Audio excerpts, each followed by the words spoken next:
بسم اللہ الرحمن الرحیم والصلاة والسلام علی رسولہ الکریم وعلی آلہ وصحبہ اجمعین اما بعد۔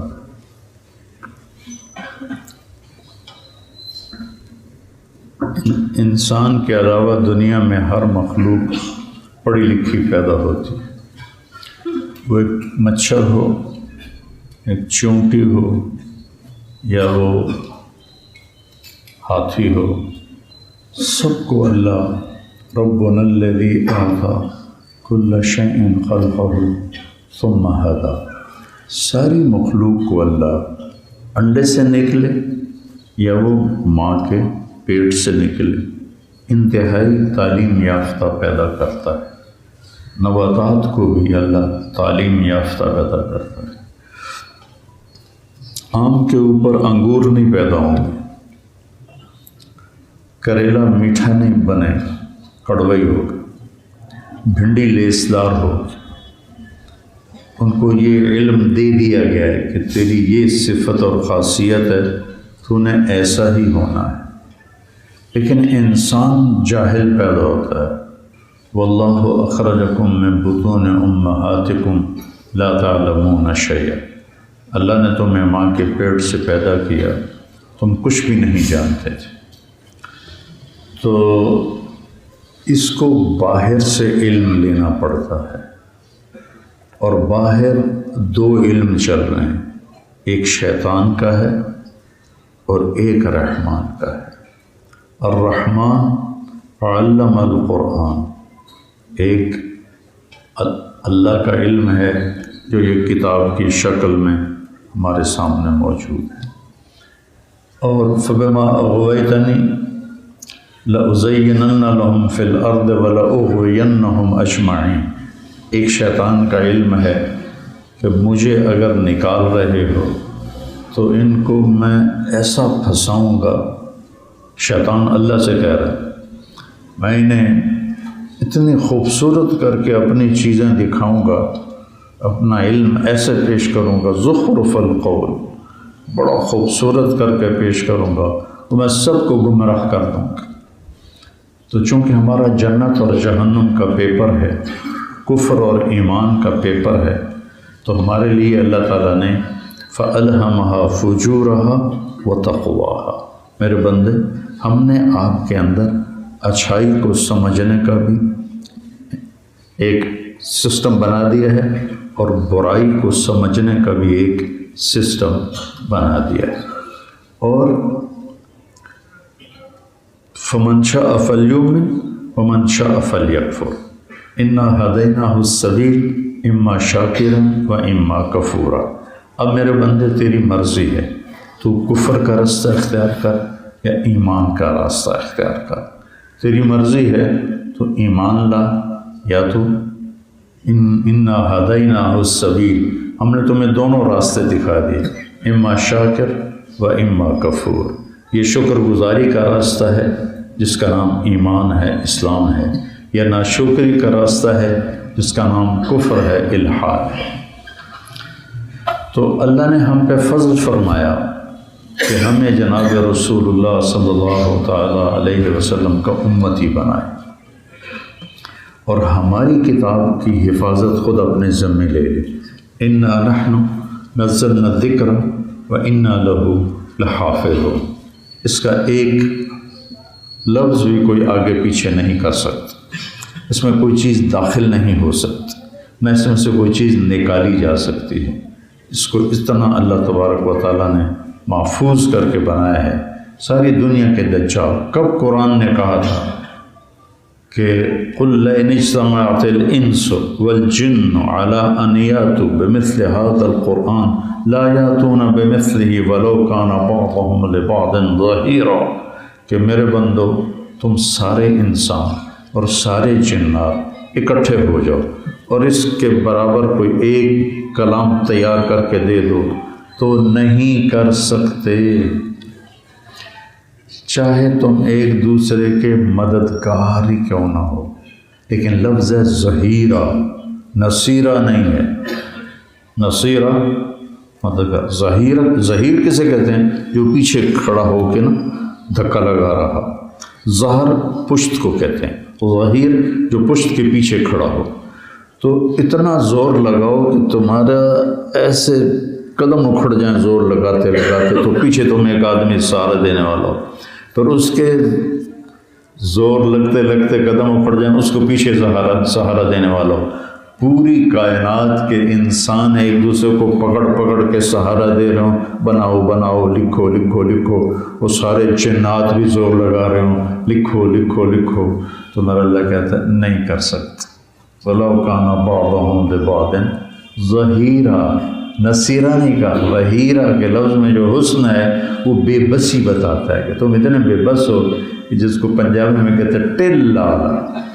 میں تو پورا ٹل لایا پر ہویا نہیں. تم سارا ٹل لگا لو، تمہارے قدم اکھڑ جائیں گے، تمہاری کمریں دوہری ہو جائیں گی، لیکن تم اس جیسا کلام نہیں لا سکتے. یہ محفوظ ہے، یہ اس کو بدلے گا کوئی نہیں، یہ اٹھا لیا جائے. ایک صبح اٹھیں گے تو قرآن کے اوراق خالی ہوں گے. تو پھر اللہ نے ہمیں رمضان میں اس کو تراویح میں پڑھنے کے ایک خوبصورت عمل دیا کہ ہم ایک حافظ کے پیچھے ماشاءاللہ سنتے ہیں، حفاظ اس کو سناتے ہیں، اس کے دروس ہوتے ہیں، مسجدوں میں درس قرآن ہوتے ہیں، چھوٹے چھوٹے بچے حافظ ہوتے ہیں. تو یہ ایک هذا بلاغ للناس. علامہ زرکشی فرماتے ہیں اگر قرآن کا کوئی نام رکھا جاتا، قرآن تو کہتے ہیں جس کو پڑھا جائے، قرآن پڑھنے والی چیز، اگر اس کتاب کا کوئی نام رکھا جاتا تو ہوتا ھذا بلاغ للناس، یہ پیغام ہے لوگوں کو پہنچانے کے لیے. کس نے پہنچانا ہے؟ ہم نے پہنچانا، ہمارے ذمہ ہے. لیکن بڑے شوق سے سن رہا تھا زمانہ، ہمیں سو گئے داستان کہتے کہتے. لوگ تو کان لگا کے بیٹھے تھے، ہمیں نیند آ گئی.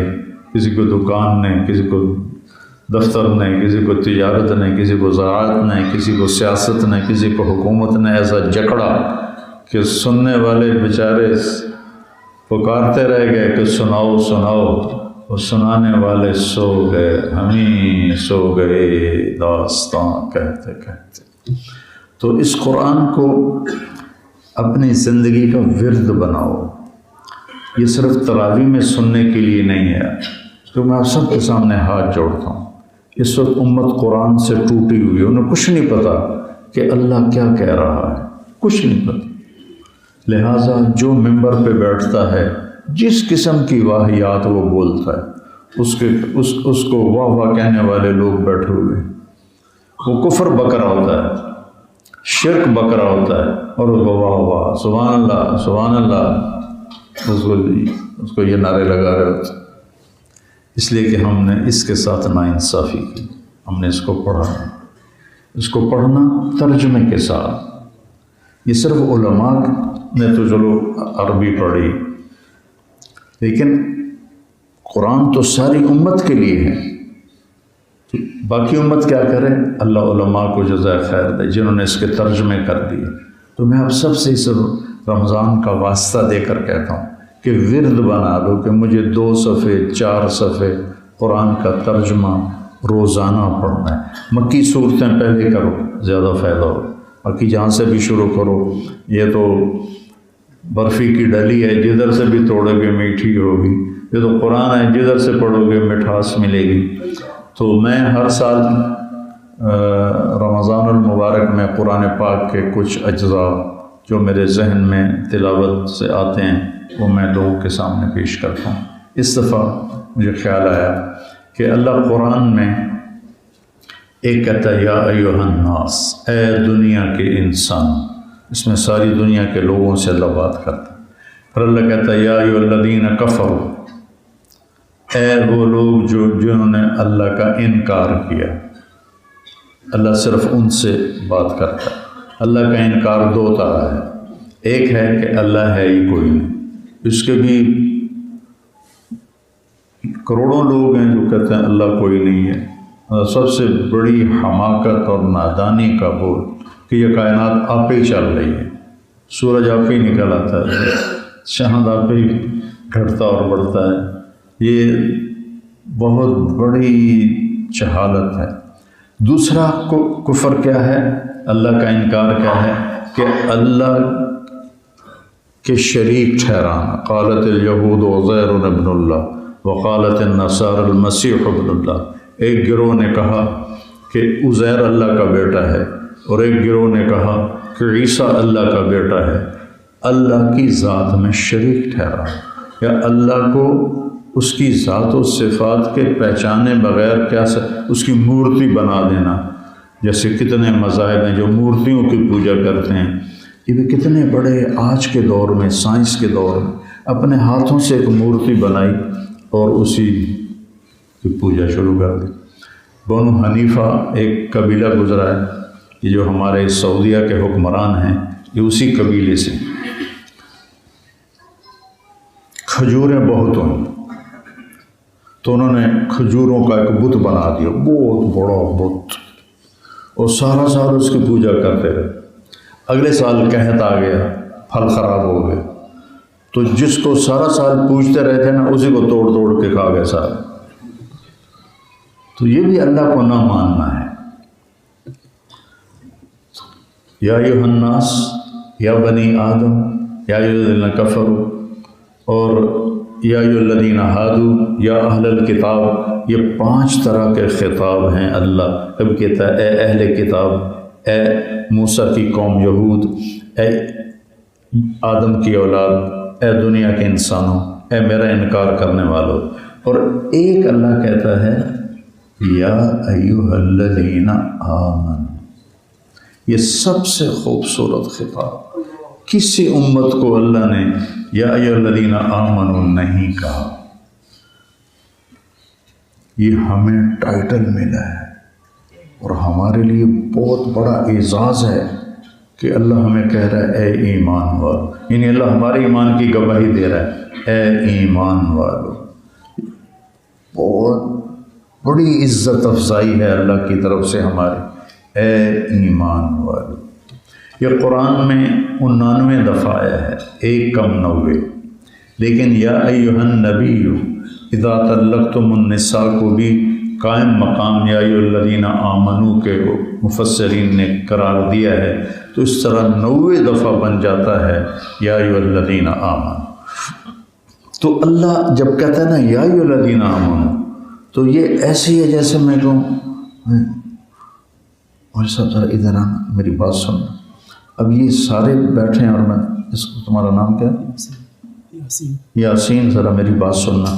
تو میں اس کے کان لگ جاتا ہوں، تو آپ سارے سمجھیں گے خاص بات ہو رہی، کوئی پتہ نہیں کوئی خاص بات ہو رہی۔ تو اللہ کہتا ہے یا ایھا الذین آمنوا۔ 7 ارب نہیں، اب 8 ارب انسان ہو چکے ہیں۔ 8 ارب میں سے 1.5 ارب کو اللہ کہتا ہے حضرت ایک دیو آوے جے ذرا میرے کول آوے جے، میں تو ضروری گل کرنی۔ یا ایھا الذین آمنوا، تو میرے اللہ نے دل میں ڈالا کہ میں جتنا ہو سکا، چونکہ وہ تو 90 دفعہ ہے اور دن ٹوٹل 25-26 ہوتے ہیں، تو میں یا ایھا الذین آمنوا، اللہ ہم سے کیا کہتا ہے اس کو میں لوگوں کے سامنے پیش کروں گا۔ تو آج میں سب سے پہلا ہے یا ایھا الذین آمنوا لا تقولوا راعنا لیکن قولوا انظرنا۔ یہ پہلا ہے یا ایھا الذین آمنوا، لیکن میں ادھر سے شروع کر رہا ہوں، آخری یا ایھا الذین آمنوا، جس کے بعد یا ایھا الذین آمنوا نہیں آتا، وہ ہے اعوذ باللہ من الشیطان الرجیم، بسم اللہ الرحمن الرحیم، یا ایھا الذین آمنوا توبوا الی اللہ توبۃ نصوحا عسیٰ ربکم ان یکفر عنکم سیئاتکم ویدخلکم جنات تجری من تحتها الانہار یوم لا یخزی اللہ النبی والذین آمنوا معہ نورهم یسعی بین ایدیہم وبایمانہم یقولون ربنا اتمم لنا نورنا واغفر لنا انک علی کل شیء قدیر۔ تو اس آیت میں ایک بشارت ہے اور ایک خطاب ہے۔ اے ایمان والو، یہ آخری یا ایھا الذین آمنوا، آخری بات ہے۔ اللہ سمجھا اے ایمان والو گل سنو، اے ایمان والو سن لو میری، اے ایمان والو، اے ایمان والو، اے ایمان والو، اے ایمان والو۔ اللہ اتنا تکرار کر رہا ہو تو کتنی اہم بات ہو۔ آخر میں کہتا اچھا یہ ساری نہیں سن دے ہوتا، اے تو میری سن لو، یا ایھا الذین آمنوا توبوا الی اللہ۔ توبہ پتہ کسے کہتے ہیں؟ مفہوم ہے گناہوں کی سے معافی مانگنا، لیکن توبہ کہتے ہیں واپس آ جانا، واپس آ جانا، لوٹ آنا۔ سبحان، میں کسی کو کہتا ہوں آ جاؤ، کہیں گیا ہوا ہے، میں کہتا ہوں آ جاؤ، اب آ جاؤ، پھر میں کہتا ہوں واپس آ جاؤ، واپس آ جاؤ، تو اس دوسری تعبیر میں واپس آ جاؤ میں اظہار محبت ہے۔ واپس کے لفظ میں انتظار کا مطلب ہے، واپس کے لفظ میں انتظار کا مطلب ہے، واپس آ جاؤ، اداس ہو رہے ہیں، ملنے کو جی چاہتا ہے، واپس آ جاؤ۔ کب آؤ گے؟ آ جاؤ میں نہ انتظار کا مطلب ہے نہ شوق کا مطلب ہے، لیکن واپس آ جاؤ میں کب آؤ گے انتظار کا مطلب بھی ہے اور شوق کا مطلب بھی ہے۔ تو توبو، واپس آ جاؤ، الی اللہ، کدھر؟ اللہ کی طرف، ففروا الی اللہ، دوڑو اللہ کی طرف۔ اللہ کہتا ہے میری طرف دوڑ، جیسے ہم چھوٹے بچوں کو کہتے ہیں آؤ بھائی آ جاؤ، تو چھوٹا بچہ ایسے ایسے بھاگتا ہوا آتا ہے، جب وہ لڑکھڑاتا ہے تو ہم آگے بڑھ کے اس کو جھپٹ لیتے ہیں اور اٹھا کے سینے سے لگا لیتے ہیں۔ اللہ کی رحمت کی باہیں کھلی ہیں، وہ کہہ رہا آ جاؤ نا، آ جاؤ، آ جاؤ۔ بہت تم نے اپنی مان لیا، میری مان لو، یہ چند دن میری مان لو، پھر ہمیشہ تمہاری مانوں گا۔ تو اللہ کہتا ہے واپس آ جاؤ، کدھر؟ اللہ کی طرف۔ نہ کہیں جہاں میں اما ملی، جو اما ملی تو کہاں ملی، میرے جرم خانہ خراب ہو، تیرے عفو بندہ نواز، اور کہیں کوئی جائے پناہ بھی کوئی نہیں ہے۔ این المفر، کدھر جائیں گے، کہاں بھاگیں گے؟ تو اتنا پیار ہے ان الفاظ میں، توبو الی اللہ، توبو الی اللہ۔ الہ جوڑ دیتا ہے، اگلے اور پچھلے کو آپس میں جوڑ دیتا ہے۔ تو اللہ کہتا آ جاؤ، مجھ سے جڑ جاؤ۔ ترجمہ ہے توبہ کرو، اور کہہ رہا ہے اللہ واپس آ جاؤ۔ توبہ کیسے کرو؟ توبۃ نصوحا، پکی سچی توبہ کرو، نصیحت والی توبہ، اپنے آپ کو نصیحت کرو کہ اب میں کبھی غداری نہیں کروں گا، اللہ کی نافرمانی نہیں کروں گا، کہ التائب من الذنب کمن لا ذنب لہ۔ پھر اللہ کو اپنے بندوں کے بارے میں پتہ تھا کہ میرے بندے بھولنے والے ہیں اور کمزور بھی ہیں اور ضعیف بھی ہیں، تو اللہ تعالیٰ نے توبہ کے لیے نہ کوئی عدد کی شرط رکھی ہے نہ عمر کی شرط رکھی ہے۔ بھائی تیری 100 دفعہ توبہ ٹوٹ گئی ہے، اب آئندہ قبول نہیں ہوگی، ہم تو مارے گئے تھے۔ یا بھائی تیری 60 سال کی عمر میں ریٹائر نہیں ہو جاتے، جج ہمارے 65 سال کی عمر میں ریٹائر ہو جاتے ہیں، تو اللہ کہتا ہے تیری 65 سال، چلو تیری 70 سال ہو گئی، اب تیری کوئی توبہ قبول نہیں۔ اللہ نے فرمایا میرا بندہ اتنے گناہ کر کے زمین سے اٹھا کے آسمان کو لگا دے، تو کتنی عمر چاہیے اور کتنے گناہ چاہیے جو آسمان کی چھت کو جا کے لگے؟ تو اللہ کہتا ہے اتنے گناہ کر کہ زمین سے اٹھا کے آسمان کی چھت کو لگا دے، پھر صرف ایک دفعہ کہنا، ایک دفعہ آدھی زبان سے کہ یا اللہ معافی، یا اللہ معاف کر دے بھی نہیں، یا اللہ معافی۔ تو اللہ کہتا ہے غفرت لک ولا ابالی، میں تیرے سارے معاف کر دوں گا، مجھے کوئی پرواہ نہیں۔ کیا کریم رب ہے۔ ان قارون کان من قوم موسیٰ فبغى علیہم، قارون موسیٰ علیہ السلام کی قوم میں سے تھا، اس نے وہ گناہ کیا جو آدم سے قیامت تک کوئی نہیں کرے گا۔ اس نے ایک رسول پہ برائی کی تہمت لگانے کا انتظام کیا۔ جب زکوٰۃ فرض ہوئی تو بنو اسرائیل پہ زکوٰۃ تھی 10%، ہماری 2.5%، ان کی تھی 10%۔ جب اس نے زکوٰۃ کا حساب کیا تو وہ تو بے شمار نکلی۔ ما ان مفاتحہ لتنوء بالعصبۃ اولی القوہ اس کے خزانوں کی چابیاں پوری ایک جماعت اٹھاتی تھی۔ انہوں نے کہا یہ تو اتنے پیسے دینے پڑیں گے، میں تو نہیں دیتا، تو کیا کروں؟ کہ میں موسیٰ علیہ السلام کو بدنام کرتا ہوں۔ اس نے ایک عورت کو بہت سارے پیسے دے کر کہا کہ تم موسیٰ علیہ السلام پہ نا گناہ کی برائی کی تہمت لگا دے کہ انہوں نے میرے ساتھ برائی کی ہے تو اور بھی دوں گا۔ انہوں نے کہا ٹھیک ہے۔ تو موسیٰ علیہ السلام واز کر رہے تھے تو وہ کھڑا ہو گیا، کہا جو زنا کرے اس کی کیا سزا ہے؟ موسیٰ علیہ السلام نے فرمایا اس کو پتھر مار مار کے ہلاک کر دیا جائے۔ وہ کہنے لگے یہ عورت کیا کہتی ہے؟ تو کیا کہتے ہیں؟ عورت کو کھڑا کیا۔ عورت نے جب موسیٰ علیہ السلام کے چہرے پہ نگاہ ڈالی تو وہ کانپ گئی۔ نور نبوت کا ایسا جلوہ اس کے سامنے آیا، وہ کانپنے لگی، کہا جی میں کچھ بھی نہیں کہتی، اس نے مجھے پیسے دیے تھے کہ میں آپ پہ برائی کی تہمت لگا دوں۔ موسیٰ علیہ السلام کے بال کھڑے ہو گئے غصے سے، جلالی پیغمبر فوراً سجدے میں گر گئے کہ یا اللہ یہ میرے ساتھ کیا ہوا، کیا کر رہے ہیں؟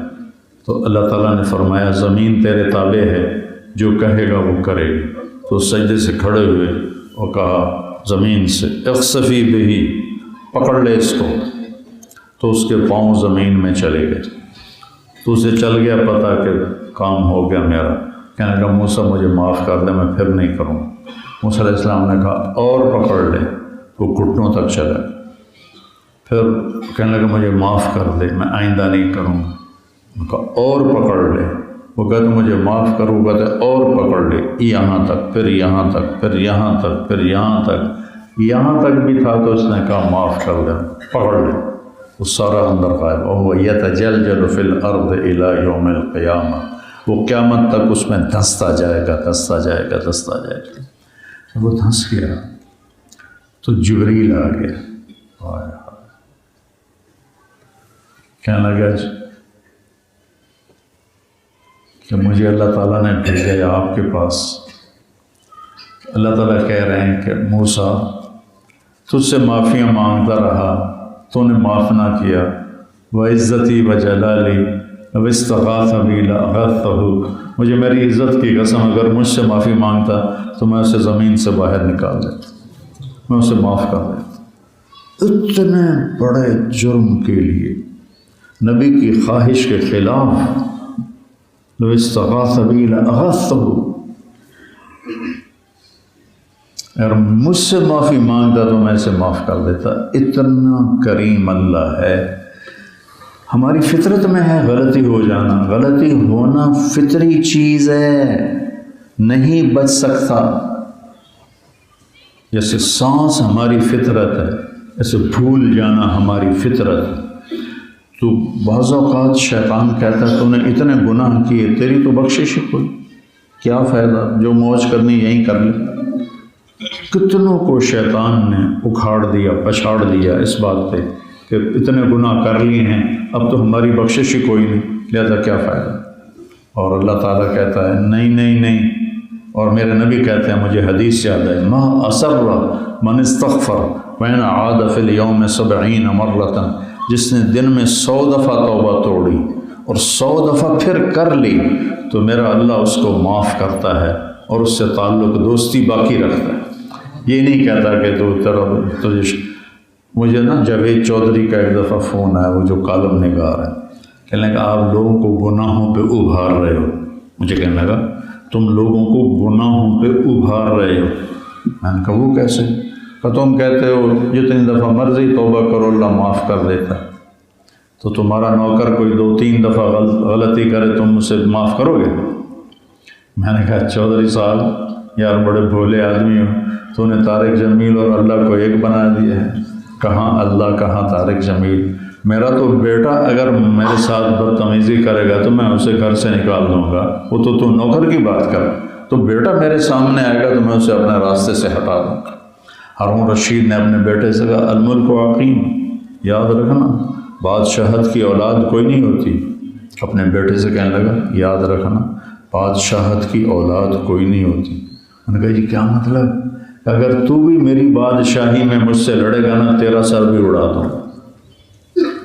میں نے کہا میں تو بشر ہوں، میں تو بیٹے کو سامنے سے ہٹا دوں گا، اور وہ اللہ ہے، وہ اللہ ہے، وہ اللہ ہے جو کہتا ہے لن تبلغوا ضری فتضرونی ولن تبلغوا نفعی فتنفعونی، نہ تم مجھے نفع پہنچا سکتے ہو نہ تم مجھے نقصان پہنچا سکتے ہو۔ وَلَوْ أَنَّ أَوَّلَكُمْ وَآخِرَكُمْ وَإِنسَكُمْ وَجِنَّكُمْ وَحِيَّكُمْ وَمَيِّتَكُمْ وَرَتْبَكُمْ وَيَابِسَكُمْ وَصَغِيرَكُمْ وَكَبِيرَكُمْ وَذَكَرَكُمْ وَأُنثَاكُمْ، سوری قسمیں گنا کر کہتا ہے تم اول آخر، انسان، جنات، زندہ، مردہ، خشک اور تر، بوڑھے، جوان، مرد اور عورت، تم سارے علی اتقى قلب رجل واحد منکم ما زاد فی ملکی شیئا، تم سب سجدے میں پڑ جاؤ اور زندگی میں ایک نافرمانی نہ کرو تو میری شہنشاہی میں کوئی فرق نہیں پڑتا،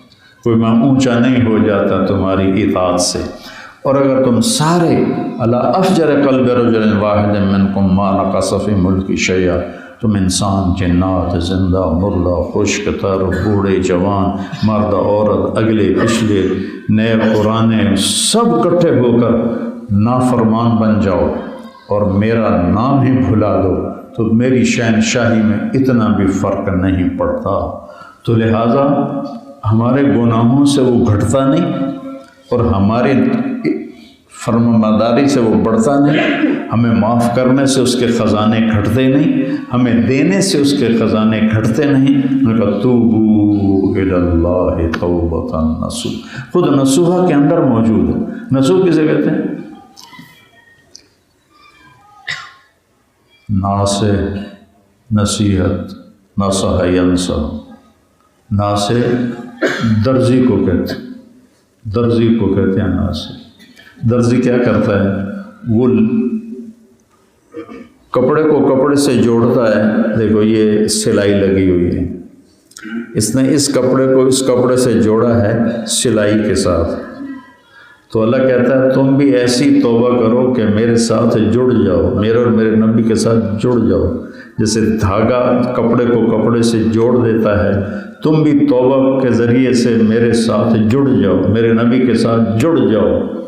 اور پھر اسی کے اندر موجود ہے، یہ دھاگے نکل جاتے ہیں، کچے پڑ جاتے ہیں اور کپڑا وہاں سے الگ ہو جاتا ہے، ہم دوبارہ سی لیتے ہیں، کہیں پھٹ جاتا ہے ہم رفع کر لیتے ہیں۔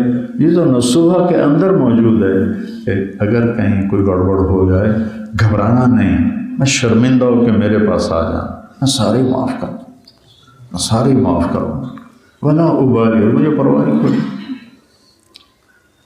تو اس وقت پوری امت ٹریک سے ہٹ چکی ہے، تو یہ آیت آخری آیت الذین آمنوا ہے کہ ایمان والو اللہ کی بارگاہ میں توبہ کرو، ایسی توبہ جو تمہیں ایسے جوڑ دے اللہ اس کے رسول سے، یا اللہ کے دین سے، یا اللہ کی اطاعت سے، اللہ کی فرمانبرداری سے، جیسے درزی کپڑے کو کپڑے کے ساتھ جوڑ دیتا ہے اور پھر دھاگا کبھی نکل بھی جاتا ہے۔ ایک بوڑھا آیا، بڈھا، کہنے لگے یا رسول اللہ میں ایمان لاؤں تو اللہ مجھے معاف کرے گا؟ تو آپ نے کہا ہاں معاف کرے گا۔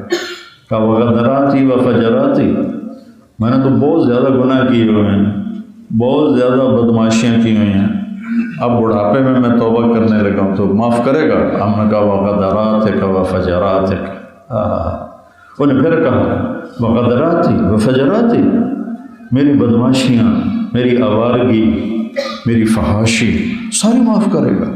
تو آپ نے کہا وغدراتک وفجراتک، تیری فحاشیاں، تیری آوارگیاں سب معاف کرے۔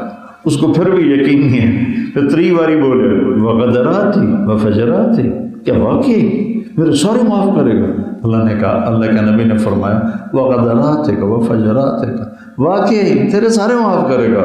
وہ کہنے لگا موجاں ہو گئی ہیں، موجاں، بخن بخن بخن بخن، ہماری پنجابی میں اس کا ترجمہ ہے موجاں ہو گئی ہیں، موجاں۔ ایک بدو آیا، یا رسول اللہ من یحاسبنا یوم القیامہ، قیامت کے دن ہمارا حساب کون لے گا؟ آپ نے فرمایا اللہ۔ کہنے لگا بخن بخن، موجاں ہو گئی ہیں، موجاں ہو گئی ہیں۔ آپ نے فرمایا کیسے؟ کہ ان الکریم اذا قدر عفا، سخی اور مہربان بادشاہ پکڑ بھی لے تو اپنی نرمی کی وجہ سے چھوڑ دیتا، وہ سانو نابتے بھی چھڑ دینا۔ پھر آگے اللہ کہہ رہا ہے عَسَىٰ رَبُّكُمْ أَن يُكَفِّرَ عَنْكُمْ سَيِّئَاتِكُمْ، جب تم توبہ کرو گے تو میں تمہاری گناہوں کا کیا کروں گا؟ یکفر، تکفیر کر دوں گا۔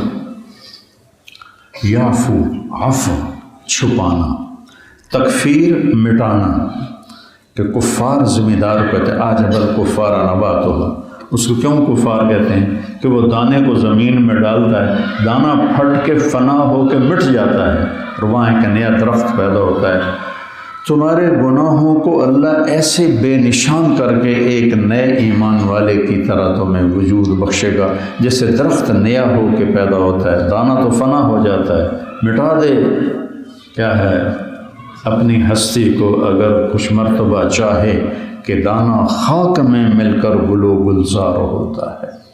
اگر تمہیں کچھ مرتبہ چاہیے تو اپنے آپ کو مٹا دے، بچھ جا، پھر اللہ کے دروازے چلے گئے کھلیں گے۔ تو اللہ اتنی بڑی خوشخبری دے رہا ہے کہ تمہارے گناہوں کی تکفیر کر دے گا، یعنی تمہارے گناہوں کے نشان مٹا دے گا۔ عفو چھپا دینا، یہ اس سے بڑا ہے کفارہ، یکفر نشان مٹا دے۔ فرشتوں کو بھی نہیں پتہ رہے گا کہ بھئی تم نے کچھ کیا تھا، یہ کرامن کاتبین کو بھی اللہ بھلا دے گا کہ تم نے کچھ کیا ہوا ہے کہ نہیں کیا ہوا۔ اور پھر آگے کیا کرے گا؟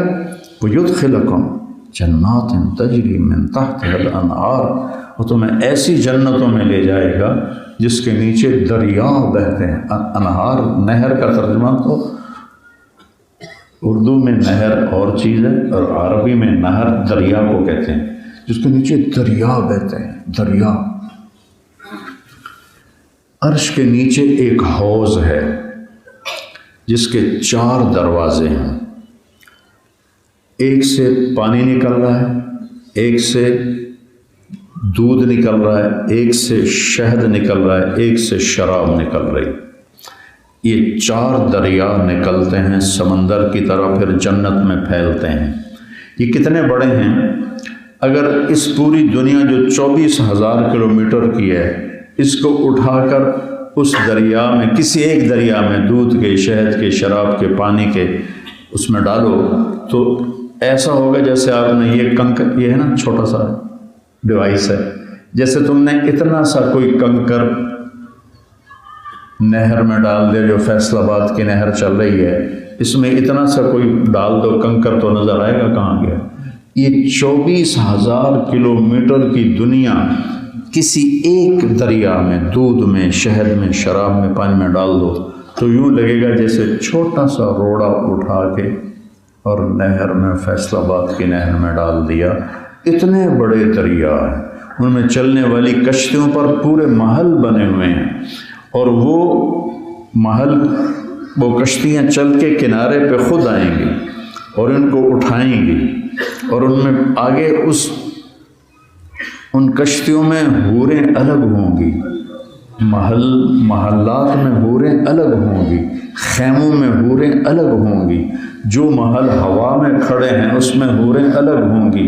اور یہ جو دودھ، شہد، شراب اور پانی والا مسئلہ ہے، دریا ہیں، ان میں نہروں میں محل، کشتیوں میں محل، اور محل میں جنت کے خوبصورت لڑکیاں، یہ ان کا استقبال کریں گے۔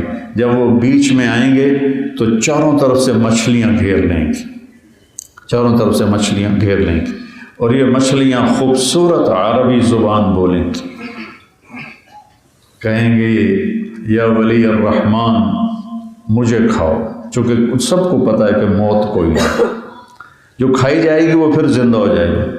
ایک کہے گی ہم تو مچھلی پکڑتے ہیں تو کتنے جال بچھاتے ہیں، کانٹا لگا کے بیٹھے رہتے ہیں، وہ بیچاری آتی ہے مقدر کی ماری ہوئی، اس میں پھنس جاتی ہے، اتنا وہ تڑپتی ہے۔ وہ ایک دفعہ میں گیا ادھر ناران، تو راستے میں کھنیاں ایک جگہ آتی ہے، ہمارے ایک دوست کا ہوٹل تھا، ساتھ اس کا فارم تھا ٹراؤٹ مچھلی کا، تو اس نے کہا کہ آپ اپنی مرضی کی مچھلی دیکھ کر اور اسے پکڑوائیں اور شام کو ہم آپ کے لیے تیار کریں گے۔ میں چلا گیا، بچے بھی ساتھ تھے، تو مجھے 2-4 مچھلیاں اچھی نظر ہیں، میں نے کہا یہ پکڑو. تو جب اس کو اٹھا کے ڈالا نا باہر تو وہ تڑپی تڑ میں نے کہا بس کرو، نہیں چاہیے. تو وہ تو بیچاری تڑپ کے جان دے دیتی ہیں، اور وہ خود کہیں گے آپ مجھے کھائیں، میں بہت اعلیٰ ہوں. دوسری کہے گی آپ مجھے کھائیں، میں اس سے بھی اعلیٰ ہوں. آخر میں کوئی ایک وہ پسند کرے گا. بنگالی تو بڑے خوش ہوں گے کہ ان کو تو مچھلی ان کی غذا ہے، پنجابی تو کبھی کبھی کھاتے ہیں. تو وہ اوپر آ جائے گی، کہے گا تجھے کھانا ہے، تو وہ ایسے جمپ کرے گی اور کشتی کے اوپر آ جائے گی. پھر اس سے کہے گی مشفین و مطبوخاً، آپ کو کباب چاہیے یا سالن چاہیے؟ وہ کہے گا مشوین، کباب چاہیے. تو وہ یوں کرے گی، ایک کندھے کو یوں کرے گی تو اس میں سے کبابوں کی لائن لگ کے سامنے آ جائے. پھر وہ کہے گا نہیں پکی ہوئی چاہیے، تو وہ یوں کرے گی تو اس سے پکے ہوئے بڑے بڑے خوبصورت ٹکڑے سامنے، کوئی کانٹا نہیں ہوگا، کوئی اس میں اسمیل نہیں ہوگی. مچھلی باسی ہو جائے تو اس کی بدبو سے بیٹھا نہیں جاتا، لیکن وہ ایسے خوشبودار ہوگی کہ مشک و عنبر سے زیادہ خوشبودار ہوگی. یدخلکم اچھا، جہاں جنت کا ذکر ہے وہیں تجری من تحتہا الانہار، کہ پانی اور خوبصورتی کا آپس میں جوڑ بہت. جن پہاڑوں میں پانی ہے وہاں پھر درخت ہوتے ہیں. لوگ ادھر کیوں نہیں جاتے؟ بلوچستان بھی تو ٹھنڈا ہے، وہاں کیوں نہیں جاتے؟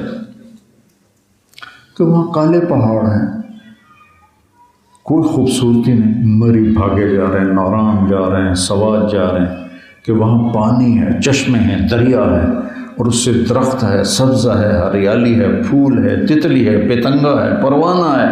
تو وہ اس پر وہ ایک دفعہ میں مری میں تھا تو میں باہر، گرمیاں تھی لیکن ٹھنڈ تھی بڑی، تھوڑا سورج نکلا تو میں لان میں بیٹھ گیا نفل پڑھنے. تو نفل پڑھتے پڑھتے میں دیکھا تتلیوں کا غول آیا، وہ میری ساری نماز ہی خراب ہو گئی. وہ اتنی خوبصورت تھی، میری بے ساختہ نظر ان کی طرف چلی گئی. میں نے جلدی سے سلام پھیر کے نماز ختم کی. میں نے کہا بے ادبی ہو رہی ہے اللہ کی بارگاہ. تو جہاں جنت کا ذکر آتا ہے وہاں اللہ تعالیٰ دریا بہا دیتا ہے. شراب کے بھی دریا بہہ رہے ہیں، سبحان اللہ.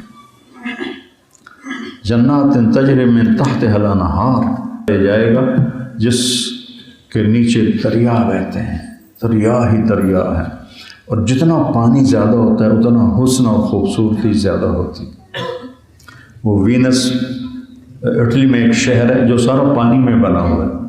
ان کی اتنی کمائی ہے کہ کروڑوں لوگ اس شہر کو دیکھنے جاتے ہیں کہ وہ سارا پانی کے اندر بنا ہے. ہم موٹریں رکھتے ہیں چلنے کے لیے، گاڑیاں، انہوں نے کشتیاں رکھی ہیں، وہ کشتی میں بیٹھتے ہیں اور ایک جگہ سے دوسری جگہ جاتے ہیں. میں گیا تھا 2012 میں، تو مجھے وہ لے گئے وہاں اسپیشل دکھانے کے لیے. تو پھر کہاں جنت اور کہاں جنت کے دریا. اب جنت کے پانی میں یوں کر کے نا، یہ مجھے دیکھا، یہ گلاس ہے، یہ انگلی ڈالی اور یوں باہر نکال لی، تو یہاں یہ جو آپ کا پورا ہے یہ تر ہو گیا، اس پر اب پانی کوئی نہیں ہے. ٹھیک ہے، جب آپ نے یوں کیا تو پھر پورے پر تری رہ گئی.